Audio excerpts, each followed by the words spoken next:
Ingresó a la política en el Partido Demócrata Cristiano en 1957 y fue presidente de la Federación de Estudiantes de su universidad. Algunos años más tarde, en 1962, parte a Estados Unidos a doctorarse en Economía en la Universidad de Wisconsin. A su regreso, en 1966, se incorpora a Odeplan, donde trabajó hasta 1970. Tras la victoria de la Unidad Popular, se traslada a la Universidad Católica de Santiago para organizar el Centro de Estudios de Planificación Nacional. En 1976 deja este cargo para formar la Corporación de Investigaciones Económicas para Latinoamérica, CIEPLAN, institución que dirige hasta fines de los 80. Bajo el gobierno del presidente Patricio Aylwin, asume como ministro de Hacienda. Luego, en 1994, es elegido presidente del Partido Demócrata Cristiano y en 1997, senador por la región metropolitana Oriente, cargo que desempeña hasta el día de hoy.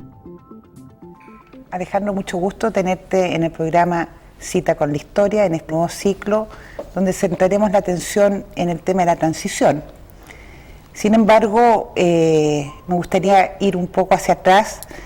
Y quizás la primera pregunta va en torno a esa como dicotomía que hay entre la política y la economía. En general, uno te asocia en un primer momento con el mundo económico y no con el mundo político. ¿Cuál es la cara tuya real? Bueno, sí, yo me fui a hacer un doctorado de economía afuera en Estados Unidos y claro, ahí uno se pone muy técnico, pero en verdad antes, desde muy joven, tenía así una cierta pasión, diría yo, al comienzo era el tema social, el tema de la pobreza. Me acuerdo que me encaramaba por los cerros de Valparaíso con otros amigos y teníamos, creo yo, un deseo de hacer algo importante en ese plano. Después me metí en ingeniería, doctorado en economía, y al regreso a Chile, yo diría que lo que descubrí aplicando los conocimientos de economía es que aquí hay un país que es un buen país. Se me despertó como un cariño muy grande por esta tierra, por su gente, y entonces ahí uno se empieza a acercar al terreno de la acción, y al acercarse al terreno de la acción empieza a entrar sin darse ni cuenta al mundo de la política. Ahora, en la década de 60 tú fuiste presidente de la Federación de Estudiantes de la Católica de Valparaíso. Una década tremendamente revolucionaria, importante para entender la historia de Chile para el futuro. ¿Por qué te metiste en el Partido Demócrata Cristiano y no lo hiciste en esa década en el MAPU o en cualquier otro de movimientos más de izquierda? La verdad que nunca tuve esa tentación. No sé, yo soy una persona más bien de centro. Yo me he dedicado toda mi vida a tratar de entenderme con gente que piensa distinto a como pienso yo. Y cuando fui ministro de Hacienda tuve la obsesión de construir acuerdos. Sí. Y eso viene desde muy temprano. Entonces, en ese sentido, la democracia cristiana era como un lugar bastante natural para mí. Ahora, ese periodo de presidente de la Federación de Estudiantes, la verdad que yo era un estudiante de ingeniería civil química. Y me fueron a buscar, me dijeron, oye, necesitamos un candidato a presidente de la FEUC de Valparaíso. Yo no estaba en mi mundo hacer eso. Dije, bueno, si ustedes consideran, y fue mi primera elección. Y ese año fue un año muy importante, porque yo estaba muy metido en ingeniería y nos tocó una experiencia muy rara. Vino el presidente de Estados Unidos a Chile, le escribimos una carta, todos los presidentes de federaciones de estudiantes, quejándonos de la política de Estados Unidos y América Latina. El resultado fue que fuimos invitados a visitar Estados Unidos y también a visitar Cuba, porque de alguna manera Fidel Castro se metió entre medio, nos encontró que estaba muy bien que defendiéramos a América Latina frente a Estados Unidos, y terminamos como 2 meses visitando esos países. Eso me abrió el mundo, y de ahí me pasé de la ingeniería a la economía. Tú trabajaste en Odeplan entre el año 66 y 70, antes de lo del plan que uno conoce, que es lo del plan de Roberto Kelly, al comienzo, bajo el gobierno militar. ¿Qué diferencia había entre eso de plan de la década de fines 60, comienzo de 70, con el plan del gobierno militar? Estaba recién planteándose una oficina de planificación que quería involucrarse muy derechamente en las decisiones económicas, pero también tenía un ángulo académico, curiosamente, que era el que a mí me interesaba. Yo, de hecho, hice ahí mi tesis doctoral, una cosa un poco rara, un modelo matemático de la economía chilena. Y me metía en unos computadores, en ese tiempo no había el computador chiquitito, rápido, había estos tremendos computadores que teníamos que pedir un block time, y uno se metía una hora ahí a procesar cosas con unas tarjetas que había que tipear. Era un proceso muy largo, y estuve un año entero dedicado a eso, un modelo de la economía chilena. El modelo económico en ese momento era más constructivista, era más planificador, de hecho era oficina de planificación. ¿Tú cómo lo hiciste para, porque tú no crees en ese modelo, crees en otro modelo, ¿cómo fue tu transformación? ¿Te importó mucho tu paso por la Escuela de Economía como profesor de la Católica, donde estaban los Chicago? Fue curioso, sí, tuvimos una muy buena relación en ese tiempo. Ahora, yo entré en la Católica como profesor el año 70, yo estuve en Mideplan hasta el año 70, y cuando se eligió el gobierno de Allende, obviamente no teníamos espacio en el gobierno, y la Universidad Católica me pidió que organizara un centro que se llamó el CEPLAN, Centro de Estudio de Planificación, y era profesor efectivamente en la Escuela de Economía. Ahora, interesante ese periodo, porque lo que nos dedicamos a hacer es tratar de mostrar que la economía socialista centralizada no iba a funcionar en Chile. Y hacíamos seminarios en CEPLAN, a los cuales asistían Sergio de Castro y los otros economistas del Instituto de Economía de la Católica, porque traíamos expertos en las economías socialistas. Me acuerdo del profesor Alec Knopf de la Universidad de Glasgow, en Escocia, que era gente que había estudiado, que había estado en la Unión Soviética, en los países, estudiando, y había dicho, mire, el modelo socialista centralizado no funciona. Si el socialismo quiere tener éxito, tiene que ser economía de mercado. Eso era muy revolucionario en un momento en que el gobierno de la Unidad Popular estaba justamente en lo contrario. Y asistían economistas del Instituto de Economía de la Católica y también economistas del gobierno. Pero para ser franco, predicamos en el desierto. Nadie nos llevó de apunte en esos 3 años. Estábamos, yo diría, bastante aislados. Ofrecimos incluso colaborar con el gobierno de Allende, pero... Estaba Pedro Buscovich ahí de ministro. Sí, la verdad es que no sé, nos consideraban personas que no estábamos en la onda de ello. Y fue lamentable, nos dedicamos a escribir libros y a agitar ideas que creo que al final se demostró que alguna razón teníamos en algunos puntos, por lo menos. Vino el golpe del 73 y el 76 tú creaste CIEPLAN. Sí. ¿Qué problema hubo en la Escuela de Economía de la Católica? ¿Qué pasó con tu vínculo y tus relaciones con un Sergio Castro, con un Pablo Barahona, con la gente que de alguna manera estaba asumiendo la transformación económica en Chile en ese momento? Bueno, al momento del golpe yo estaba como profesor invitado en Inglaterra, en la Universidad de Sussex. Estaba allá con mi señora. Mis niños, que eran muy chiquititos, estaban en Chile. Y la verdad es que, bueno, yo no voy a entrar en toda esa historia que es muy conocida, pero uno tenía pequeños atisbos de cosas, además de lo obvio. Me acuerdo de haber estaba en una conferencia del Banco Mundial en la Universidad de Sussex en el momento que ocurrió el golpe. Estaba ahí también Jorge Caguas, por el Banco Mundial. Exacto. Y estaba Aníbal Pinto, por la CEPAL. Y esa noche yo vi una escena en la BBC en que quemaban unos libros en las calles, los militares. Yo dije, aquí hay algo muy serio que está pasando. Después me llaman que allanaron mi casa, no sé por qué allanaron mi casa. Estaban mis 2 hijos chiquititos con su abuela. Allanaron 2 veces, nunca entendí por qué. Pero en fin, esa es la historia más personal de todo esto. De hecho, la impresión que yo tuve desde el comienzo es que estaba pasando algo muy complicado, muy profundo, muy serio. Y quise volver a Chile inmediatamente, tuve que terminar mi compromiso con la Universidad de Sussex. Llegué acá y me encontré con que en la Universidad Católica 2 colegas míos de ese plan, René Cortázar, José Pablo Arellano, que eran profesores en el Instituto de Economía, los echaron. No podían hacer más clases. Razones, ninguna. No podían hacer más clases. Pero no tenían una visión económica distinta. es la misma que tienen hoy día. Claro. Bueno, eso revela la intolerancia del momento.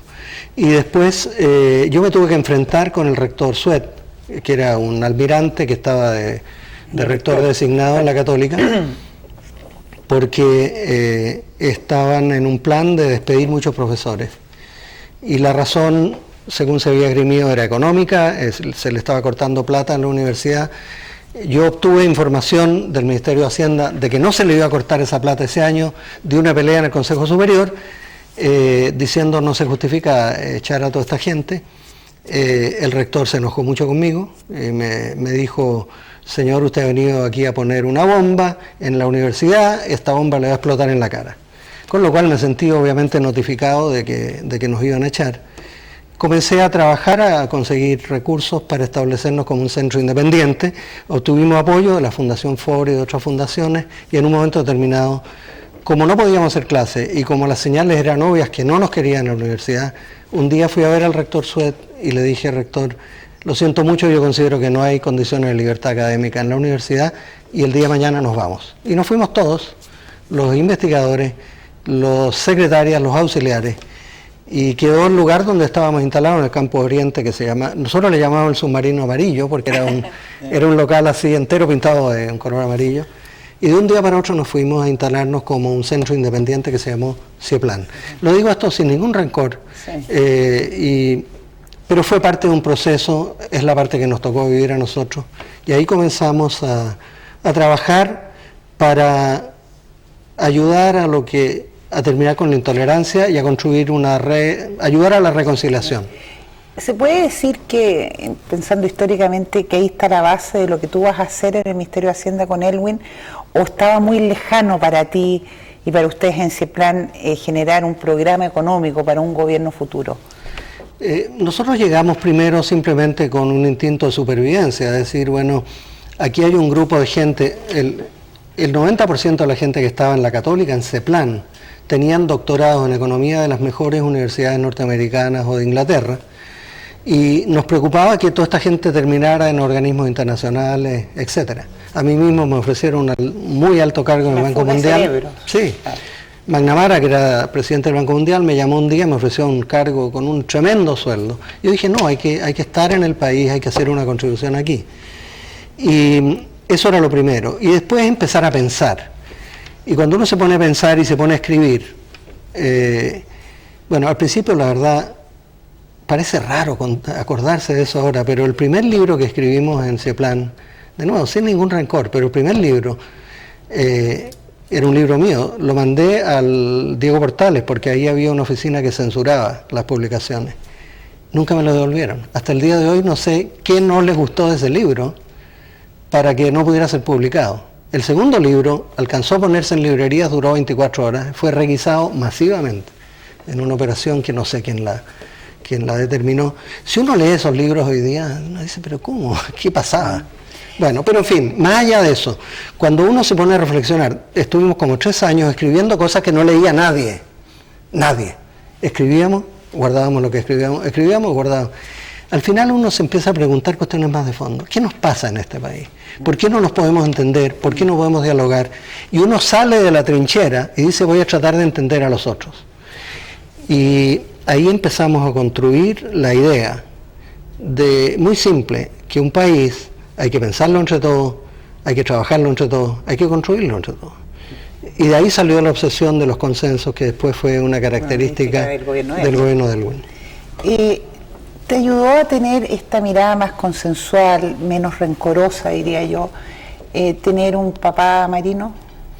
Papá marino, suegro marino. Yo hice el servicio militar en la Marina y lo hice voluntariamente, nadie me obligaba.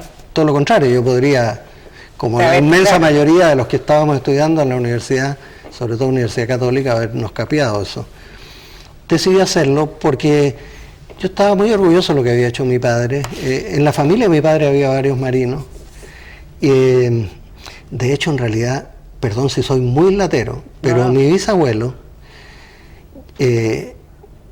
trabajaba en los astilleros en Glasgow, en Escocia. Son preciosos. De apellido Chapman. Y él se vino como ingeniero de la Esmeralda después que la Armada de Chile encargó la construcción de la Esmeralda a los astilleros de Glasgow. Tú debes saber los años. Sí. 1850 y tanto. Claro. Este señor se vino a la Esmeralda. Le gustó tanto Chile que se quiso quedar. Y siguió como ingeniero de la Esmeralda y peleó junto con Arturo Prat. Estuvo en el combate de Papudo. Y después estuvo en el sur, en los canales, en los problemas de la guerra con España, ¿no? Claro. Y él se quedó en Chile. Entonces imagínate mis raíces. Tus raíces son... Yo soy marino, soy viñamarino, me decían pingüino cuando estaba en la universidad porque me pasaba todo el año, me iba a la playa y me bañaba, incluso con el tiempo lloviendo o llovinando. Entonces hice el servicio militar ahí y tengo una mirada amable de lo que son las instituciones armadas, que no me calzó con lo que ocurrió en el golpe y después del golpe. Y por eso también es un elemento importante de tratar de poner junto a todo el mundo, a reencontrarse en algo común, sentido nación, sentido patria, sentido país. Eso es muy bueno. ¿Cuál era la crítica más de fondo que hacías tú como economista a la economía que estaba implementando el ministro de Hacienda en el año 78, 79, 80, antes de la crisis? Es decir, de Castro en definitiva. Sí. Porque hoy día no se ve. Sí, no es que estuviéramos tan en desacuerdo con la idea de abrir la economía, por ejemplo, pero sí muy en desacuerdo por la forma como se hizo. Y eso porque lo captábamos. Nosotros inventamos un programa en esos años que se llamaba Diálogos con la Comunidad, que era simplemente una excusa para salir a terreno, a conversar con la gente. Era un programa que no tenía nada que ver con la política, nada que ver. Y que era un ejercicio de escuchar. Yo aprendí a escuchar en mi vida política ahí. Nos íbamos a las ciudades, de repente me acuerdo una vez, en el medio de un potrero, en algún lugar, en alguna zona rural, con un grupo de campesinos, a preguntarles, bueno, a ver, ¿cómo es la vida de ustedes? ¿Qué es lo que ustedes hacen todos los días? ¿Qué les pasa? Es decir, la cotidianidad de la economía, no la economía pensada como algo... La cotidianidad, y con todo el tiempo del mundo para escucharlo. Yo tomaba nota, tengo un montón de libretas de esto. Eso nos ayudó a entender... Nos pueden pasar SIDOC después. me ayudó a entender el lado humano de las decisiones económicas. Y cuando en la crisis del 74-75 y después en la del 82, tú tenías desempleos que llegaban al 25-30%, uno decía, bueno, ¿no se podrá hacer de otra manera esto? ¿Y se podía? Y se podía. ¿Y si hubiera podido, hubiéramos estado en lo que estamos hoy? Yo sé, es decir, hay un costo social fuerte, bueno, pero eso no se puede contestar. Me acuerdo de un comentarista muy famoso en la televisión en Estados Unidos cuando yo estudiaba allá, que hacía un comentario en las noticias y que siempre tenía una frase así muy solemne. Una frase era, la historia no escribe sus alternativas. Y por lo tanto, claro, es muy fácil decir a posteriori, si esto se hubiera hecho de otra manera, el costo hubiera sido menor. Pero la historia no escribe sus alternativas y los partidos de fútbol no se juegan el día lunes. Uno siempre puede decir cómo se me debería haber metido el gol. Yo tengo una visión crítica de eso, creo que fue muy brusco, muy brutal, el costo humano de eso. Sin embargo, se pusieron fundamentos para una economía que hoy día tiene un extraordinario éxito en los mercados mundiales. ¿Tenían relación ustedes con el mundo económico del gobierno militar? ¿Ustedes como oposición? Ninguno, nos pasó lo mismo que en el gobierno Lupe, nadie nos pescaba. Nadie nos pescaba. Hay algunas anécdotas, no sé si es del caso contarlas aquí. Lógico. Una vez, un colega mío, y voy a decir el nombre, René Cortázar, escribió un paper, un artículo, que hacía un cálculo estadístico del índice de precio al consumidor en el periodo crítico, por ahí el año 74-75. La inflación no bajaba, y unos meses no se publicó el IPC. O se publicó muy tardíamente. Cortázar, creo que don Jorge Marchal hizo los cálculos y demostró que la inflación había sido más alta que la que decía el gobierno. Yo me encontré con un economista muy destacado de esos tiempos, me lo encontré en el Paseo Ahumada y me dijo, mira, si ustedes publican ese artículo, tú vas a terminar preso. O sea, era muy difícil, publicamos el artículo, no terminé preso, pero la amenaza quedó registrada. Era muy difícil, no nos escuchaban. Escribimos mucho y no tuvimos ninguna influencia. En la revista Hoy escribiste mucho. Yo escribía columnas primero en Ercilla y después, cuando Ercilla se vendió, en la revista Hoy. Ahora, ahí quiero decir una cosa, ¿eh? Después se me ha dicho, la gente que estuvo en el gobierno militar me decía, mira, tú eras insoportable, tus críticas eran dureza terrible, tú no sabías de matices. Y yo le encuentro razón. Cuando yo leo lo que escribí en ese tiempo, le encuentro razón. Ahora, la razón era una razón que iba más allá del análisis económico. Nosotros estábamos llenando un vacío. La gente que estaba en política no podía hacer crítica. Y además uno tenía muchas cosas emocionales acumuladas. Escuchaba cuentos todos los días de gente que lo estaba pasando muy mal. Y uno era un vehículo legítimo. Porque éramos economistas, porque teníamos doctorado, porque teníamos un reconocimiento internacional, podíamos hablar cosas que otros no hablaban y cargábamos las tintas. Vamos a pasar el tiempo hasta el plebiscito del 88. Tú ya estabas involucrado en el partido en la clandestinidad, porque en ese momento ustedes no podían públicamente tener voz. Que la tenían un poco, sí, no solo a través de lo que tú estás señalando, sino que también en los diarios. Sí. ¿Estabas ya vinculado con el partido propiamente tal? Yo siempre he estado vinculado, pero no era un dirigente del partido, y mi esfera propia no era el tema político partidista, era el tema más bien programático, proyectos de futuro, ideas. Eso es lo que siempre me ha fascinado. Y contacto con la gente, que es el elemento que enriquece lo primero. Pero naturalmente que cuando se empezó a abrir el espectro político, ¿a quién recurría la democracia cristiana? Incluso los partidos de la Concertación. Nosotros estábamos con un equipo de primera, muy bien afiatado, con un conjunto de ideas y con muchas ganas de ayudar. Entonces se produjo una cosa natural, que sin tener nosotros un contacto tan directo con los que en ese momento estaban dirigiendo los partidos de la Concertación, dijeron, bueno, ¿a quién recurrimos? El equipo de Cioplan. Y ahí estábamos, y efectivamente ahí empezamos a ayudar. Benninger fue un personaje bastante interesante y clave para una mirada distinta desde la oposición al gobierno militar, un poquito previo al 88. Esto de dejar de lado la parte confrontacional, acuérdate que era periodo de protesta, sí, claro. y plantear entrar al sistema en definitiva, sí. Y ganar por dentro. ¿Tú estabas en esa parada? ¿Cómo fue tu proceso? Sí, claro.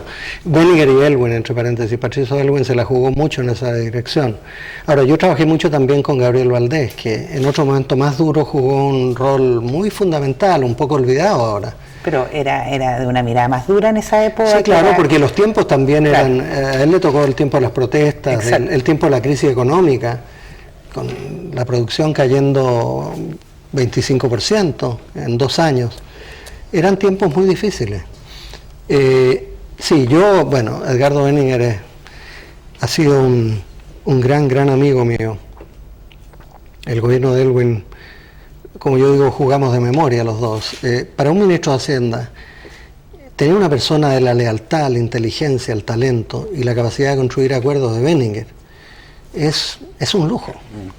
Y con él y con Enrique Correa formamos un equipo a prueba de cualquier cosa. Nunca en 4 años tuvimos la más mínima discrepancia y nos reforzamos unos con otros. Y Benninger en ese tiempo, sí, no me quiero adelantar, en ese tiempo Edgardo estaba en el Centro de Estudio de Desarrollo, en el CED.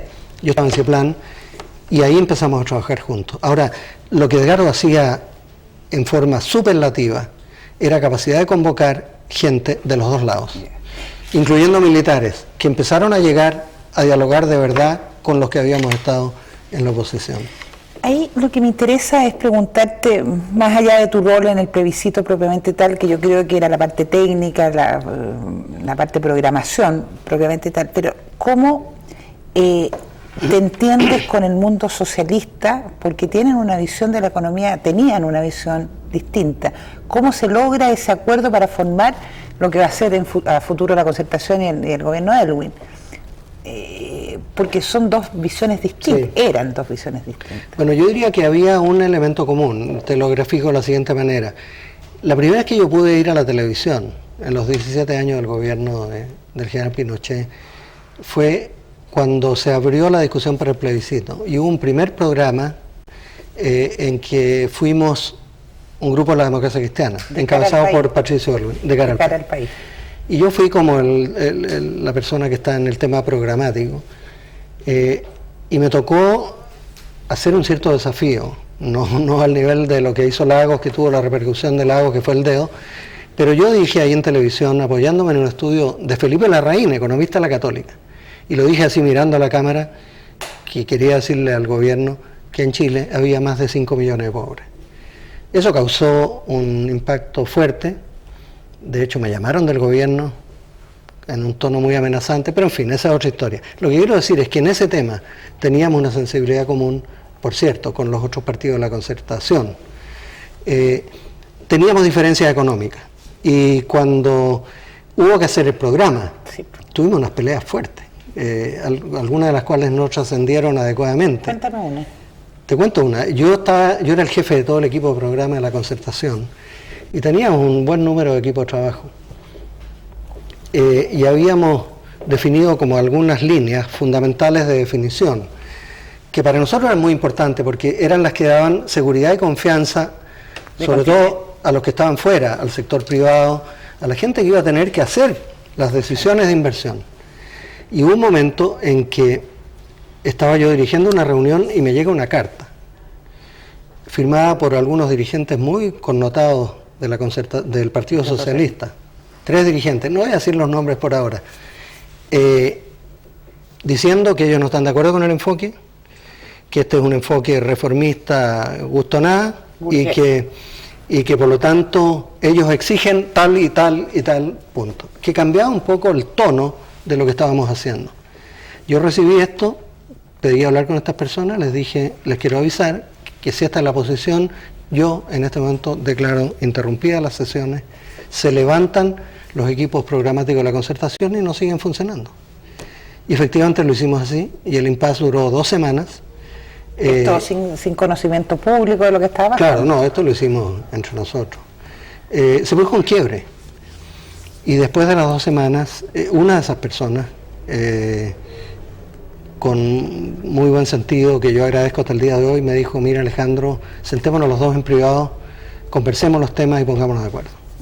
Tuvimos unas conversaciones muy francas, muy a fondo, que comenzaron muy duras y terminamos en un muy buen acuerdo, en que básicamente mantuvimos la línea que habíamos definido originalmente. Y creo que eso fue clave, fundamental, para ordenar lo que era después los puntos de vista de los que estaban en el ámbito político.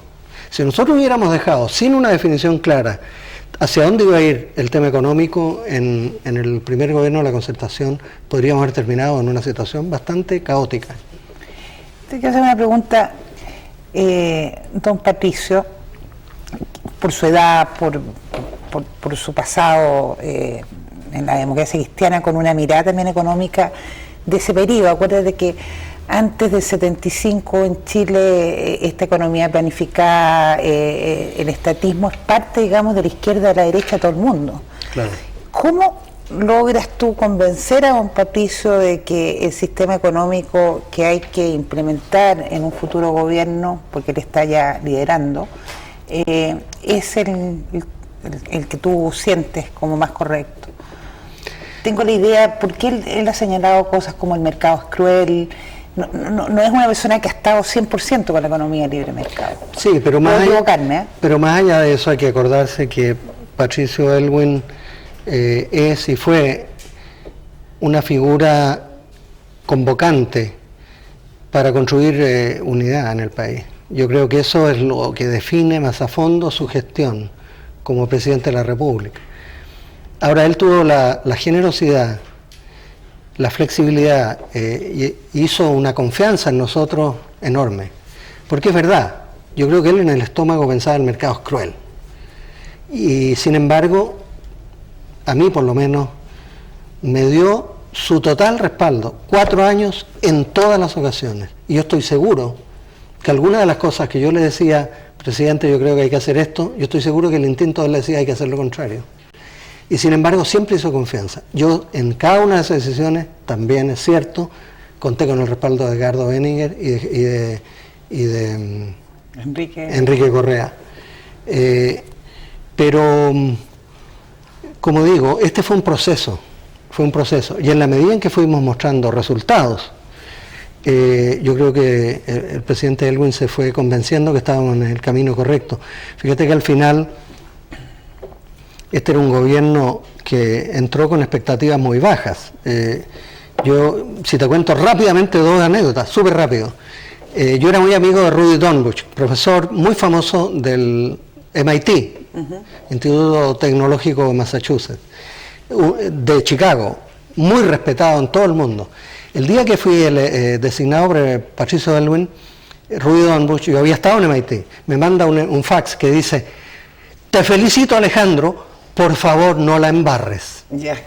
Bueno, yo creo que esa era la sensación que había mucha gente, que nosotros nos bajábamos de los árboles, estos salvajes, y quizás qué iban a hacer con la economía. Era una enorme responsabilidad. Sí, en la ENADE, yo fui a la primera ENADE, hice un planteamiento que yo lo consideraba muy sensato, razonable. Se paró un ejecutivo joven al final de la sala, levantó el dedo y me dice: yo lo he escuchado a usted con mucha atención, no le creo ni una palabra lo que usted ha dicho hoy día.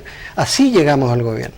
Y salimos del gobierno de Aylwin con una economía que creció 8.2% al año en promedio. Entonces, este lenguaje de conciliar continuidad y cambio, economía de mercado y esfuerzo social, lucha contra la pobreza, funcionó. Y el presidente Aylwin hizo gran confianza en que teníamos que mantener una economía de mercado abierta, competitiva, con estímulos muy positivos para el sector privado, pero al mismo tiempo íbamos a subir los impuestos, íbamos a meter toda la plata de los impuestos en un esfuerzo social contra la pobreza. Y ese equilibrio creo que fue la clave de lo que se planteó ahí. En la parte política propiamente tal, yo me imagino que el triunfo del no en el plebiscito para ti y para el equipo haber sido una cuestión muy, muy importante. Pero te voy a hacer una pregunta: ¿pensaron que podría haber triunfado el sí? Desde luego. ¿Sí? Yo estuve esa noche, estaba en el centro, en Santiago, me asignaron algún equipo que teníamos que analizar, ya no me acuerdo qué cosa. Y estábamos ahí mirando cifras, y en un momento las primeras indicaciones que salían del gobierno eran desfavorables para nosotros, y en un segundo momento se ordenó vaciar el centro de Santiago, no sé si te acuerdas de eso, y salieron algunos militares a la calle, y ahí nosotros estábamos realmente súper pesimistas. Pero me acuerdo el momento siguiente, cuando se produjo como a medianoche ya algún reconocimiento de que ganaban los... Yo era panelista junto con Ricardo Lagos en la radio chilena, un programa improvisando. Me acuerdo haber cruzado el centro hacia la radio chilena en la Plaza de Armas, con el centro vacío, y llegar a este programa ya sabiendo que ganábamos. Esa noche yo me emocioné. La verdad que en el programa se me cayeron unas lágrimas. Fue un momento muy emotivo para nosotros, era el final de un camino, y era como que se abría así un horizonte. ¿Costó que fuera Aylwin el personaje que iba a dirigir los destinos del país en los 4 años siguientes, después de la transmisión del mando del 90? ¿Cómo se pusieron de acuerdo con el Partido Socialista y los 17 partidos de la Concertación en esa época para que fuera él? Ahí ya entrando más en plano político, porque tú estabas... Bueno, a mí cuando me preguntan, me toca ir mucho afuera, a otros países, a dar charlas. Y preguntan mucho de la experiencia chilena y qué sé yo qué, y cómo es que la economía ha crecido tanto, etcétera. Y yo siempre digo una cosa que desconcierta un poco a los que me escuchan. Yo les digo: mire, si el éxito económico de Chile es por la calidad de la política. No es que yo fui un gran ministro de Hacienda, es por la calidad de la política, porque desarrollamos una capacidad de entendimiento entre gente que piensa distinta, que cuando llegan los momentos de decisiones críticas, siempre está ahí como una reserva de buena voluntad para salir adelante con una solución. Y yo creo que desde la elección, desde la designación de Patricio Aylwin como candidato a presidente de la República, circunstancia que estaba, por ejemplo, Ricardo Lagos, Claro. Como candidato, como hoy día podría estar Michelle Bachelet. Exacto. Y hubo un gesto de buscar un terreno común y de al final decir: mire, lo que conviene al país, lo que nos conviene a nosotros es que sea Aylwin. Bueno, entre paréntesis, yo creo que ese mismo mecanismo deberíamos utilizar en estos días cuando se designe el candidato a la Concertación. ¿Cómo supiste que ibas a ser nombrado ministro de Hacienda? Cuéntanos. Yo creo que te lo imaginabas, pero o quizás no sé. Bueno, el presidente Aylwin es muy reservado. Además, en los temas de política interna de la democracia cristiana, como que yo no era propiamente la gente así más de su equipo. Así que había muchas dudas de quién iba a ser designado. Una primera señal que a mí me puso muy contento fue que, estando Aylwin de candidato, él quiso reafirmar su posición como candidato haciendo un viaje por Europa y naturalmente iba a ser recibido por jefes de Estado, primeros ministros, y eso era una señal para la gente en Chile de decir, mire, esta es una persona de tal estatura que vea usted quién lo recibe, etc. Y ahí él decidió hacer el viaje invitando solo a 2 personas, que era a mí y a Carlos Minami. Yo dije, raro.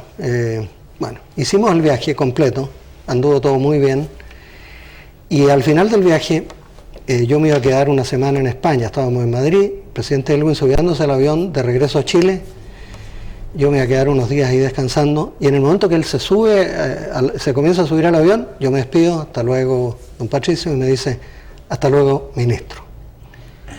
Y eso fue mucho antes de la elección incluso, en la campaña. Y yo entendí que me estaba diciendo usted va a ser ministro de Hacienda de todas maneras. Cosa que después él confirmó. ¿Cómo conformaste tu equipo ministerial?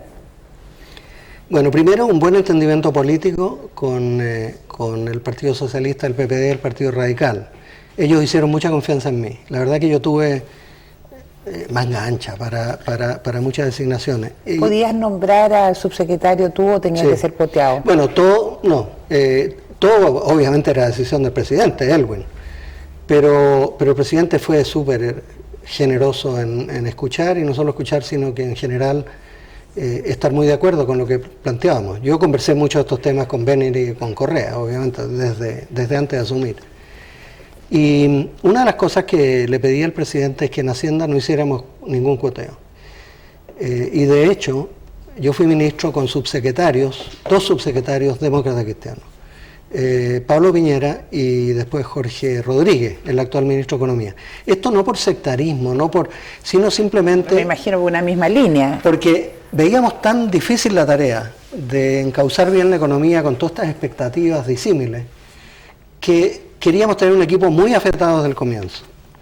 Y ahora, tuve gente excelente del PS y PPD, Manuel Marfán, Eduardo Vitrán y muchos otros.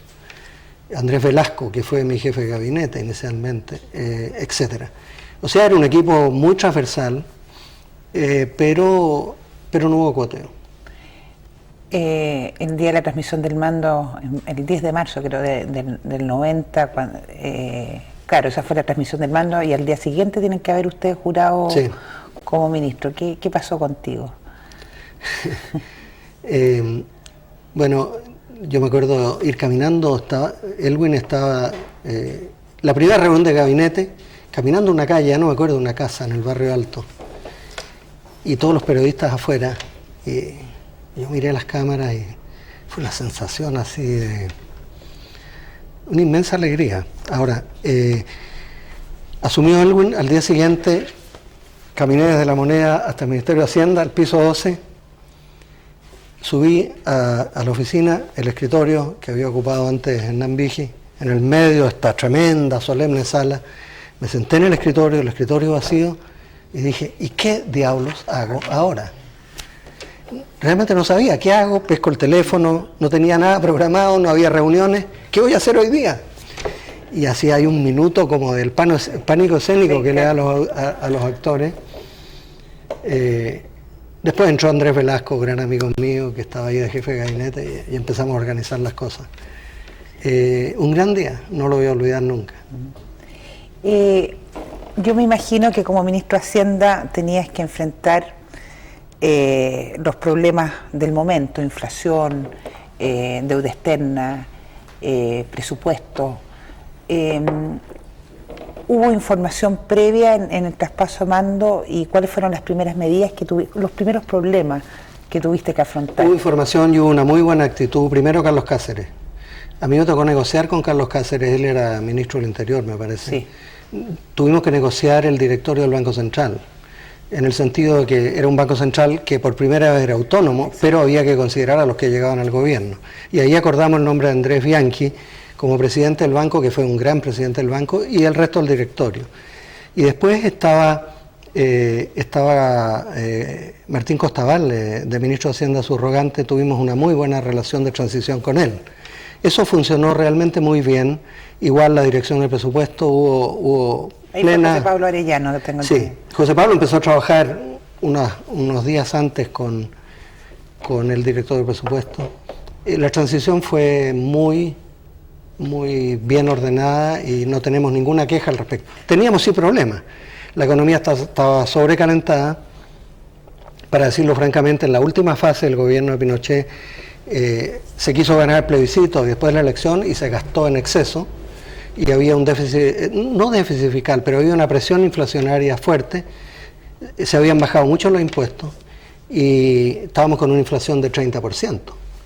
Así que lo primero era bajar la inflación. Y ahí hicimos una cosa que nadie esperaba, de un ministro de Hacienda de la Concertación, que dijimos aquí, austeridad fiscal, vamos a tener no solo equilibrio, superávit fiscal. Vamos a ser duros, vamos a reducir gastos en todo lo que hay que reducir. Y yo me acuerdo, prácticamente todas las intervenciones mías decían, vamos a desterrar el populismo, que ha sido una enfermedad congénita en América Latina. Aquí va a haber cero populismo. Vamos a decir siempre la firme, vamos a contar la verdad y vamos a ser extremadamente responsables. Y eso, creo que eso ayudó a generar confianza. De hecho, la inversión privada en el gobierno de Aylwin fue un récord histórico, muy impresionante. ¿Cómo fue el contacto con el mundo empresarial? Que, como tú contabas al comienzo, ese ejecutivo joven que te dijo, yo no le creo nada. Sí. ¿Cómo fuiste generando, digamos, esta confianza con acciones, con actos, con decisiones? Sí, me imagino. Y con los empresarios, igual que con los trabajadores, yo tengo un estilo súper directo, francote y muy transparente. Y a veces digo pesadeces. Me acuerdo de haberme agarrado con el presidente de la Asociación de Bancos prácticamente a gritos en mi oficina. Ahora, yo creo que ellos, igual que los dirigentes sindicales, y me gustaría hablar un poquito de eso también, yo creo que ellos aprendieron a respetar eso. Una persona que se sabe exactamente lo que piensa, que lo dice con absoluta franqueza, y creo yo que ellos llegaron a la conclusión que yo era una persona creíble y confiable. Y eso no significaba garantía que íbamos a estar de acuerdo. De hecho, tuvimos muchos desacuerdos, pero ellos sabían a dónde íbamos y sabían que se podía confiar, que se les decía una cosa y eso es lo que iba a ocurrir. Y vamos a ir al mundo, digamos, laboral, pero con el mundo político, con los nuevos diputados, los nuevos senadores, acuérdate que hubo elección. ¿Cómo fue tu relación con Renovación, con la UDI? Bueno, primero con la Concertación tuve unos incendios tremendos. Imaginen lo que es llegar al gobierno, un ministro de Hacienda que llega con todas las dudas, que todo el mundo decía, ¿y este gallo se la va a poder o no se la va a poder? Y lo primero que tengo que anunciar es que voy a subir los impuestos. Y entre otros que voy a subir el IVA. Sí, del 16 al 18. Y me acuerdo de haber tenido unas tormentosas sesiones con los diputados demócratas cristianos, con los diputados socialistas, con las directivas de esos partidos, que me decían si yo estaba loco, que esto era antipopular, que este era un gobierno popular y que me imaginaba. Bueno, y hubo que empezar una tarea de persuasión. Después, claro, con los empresarios me pasaba lo mismo al revés. ¿Cómo diablo? Usted llega aquí, forma parte de un gobierno y propone subir el impuesto a las empresas, la inversión de la empresa se va a ir a cero, nos vamos a llevar la plata para afuera, etcétera. O sea, al final era como un sindicato único en contra. Y yo creo que... Todos contra Fox. Bueno, no digamos contra el enfoque que estábamos llevando adelante. Y yo aprendí mucho ahí. Aprendí primero que hay que escuchar. Segundo, que hay que ser muy firme en el núcleo de lo que uno considera que se tiene que hacer. Pero tercero, que hay que plantear las cosas del por qué uno las propone. Y el tema ahí fue uno solo, la pobreza. No podemos pretender vivir en democracia en un país con esta pobreza. Y el único compromiso que yo tomé fue decirle a todas estas personas, miren, hagan confianza. hasta el último peso de lo que recaudemos con el aumento de impuestos, hasta el último peso va a ir a luchar contra la pobreza. Ni un solo peso se va a gastar en burocracia, ni un solo peso en otras cosas. Y por favor hagan confianza en eso. Y bueno, y fue una mezcla de presión a través de los medios, de la televisión muy fuerte, es decir, el que está en contra de esto quiere un país desigual, quiere un país con pobres, etcétera, siendo muy duros por ese lado y siendo extraordinariamente abiertos en la tarea de persuasión por otro. Y me pasé pero muchas horas, durante 2 meses, para construir el acuerdo. Primero en la concertación se sumaron todos, y después con Renovación Nacional, que fue muy interesante. No sé si me alargo mucho. No, por favor. Fue interesante porque había una afinidad natural inicial con gente como Andrea Lamán, Evelyn Matei y otros que querían validar a Renovación Nacional como un partido capaz de construir acuerdos y como un partido que también entendía los problemas sociales. Entonces avanzamos mucho con ello, incluso antes que yo asumiera, en conversaciones en función de una eventual reforma tributaria. Pero al final, yo sabía que el poder probablemente estaba en otro lado. Y el poder era uno solo, era don Sergio Onofre Jarpa, quien era la persona que pesaba más en la bancada de senadores de Renovación Nacional. Hace muy poco me encontré con él y nos acordamos los dos de ese momento. Yo volví a agradecerle a él porque el acuerdo con el presidente del partido, que era Lamán, en ese momento no era suficiente, porque la bancada de senadores, igual que hoy día, de RN sigue siendo muy chúcara. Y sobre todo teniendo un guaso de jefe, como es Sergio Onofre Jarpa. Y entonces teníamos un preacuerdo con Sebastián Piñera, Lamán, etcétera, y empezó a mañosear don Sergio Onofre. Entonces yo un día lo llamé y le dije, don Sergio, lo convido a tomar desayuno a mi casa y peguemos una conversa a fondo, bien franca, dígame todo lo que me tiene que decir, y yo le garantizo que después de eso vamos a estar de acuerdo. Nos juntamos a las 8 de la mañana en mi casa, nos dimos duro al comienzo, y tipo 10 y media de la mañana me dio la mano y me dijo, ministro, tiene nuestros votos. Y en beneficio de él tengo que decir que desde ese día para adelante, él cumplió 100% su compromiso, yo creo haber cumplido el mío, y creo que le hicimos un gran servicio al país, porque en 2 meses logramos sacar adelante una reforma tributaria súper dura, con una votación en el Senado, 30 votos a favor, solo 2 votos en contra. El ministro de Economía era Carlos Minami. ¿Cómo fue tu relación con él? Tuvimos altos y bajos. Era difícil, creo yo, para otras personas aceptar que un equipo económico tenía que tener una sola cabeza. Y en la concertación todo se decidía como por comité, ¿no? Estaban representantes de los partidos en muchas cosas. Y a mí me pareció que una clave era que el equipo económico estuviera encabezado por una persona. Y eso produjo al comienzo algunos roces. Pero yo tengo que decir en beneficio de Carlos que al final armamos un muy buen equipo. Y creo que los resultados están a la vista. No tuvimos ninguna discrepancia pública, tuvimos algunas privadas, pero llegamos a buenos entendimientos. Por ejemplo, había un área gris. ¿Quién va a negociar los acuerdos de libre comercio en que todos estábamos de acuerdo que teníamos que hacerlo? Y tradicionalmente lo había hecho Economía. Claro. Ahí nos agarramos un tiempo. Y al final, Benninger, que es un tipo muy equilibrado y salomónico, dijo, vamos a hacer lo siguiente. América del Norte lo negocia el Ministerio de Hacienda, claro. América del Sur, Economía, y así se hizo.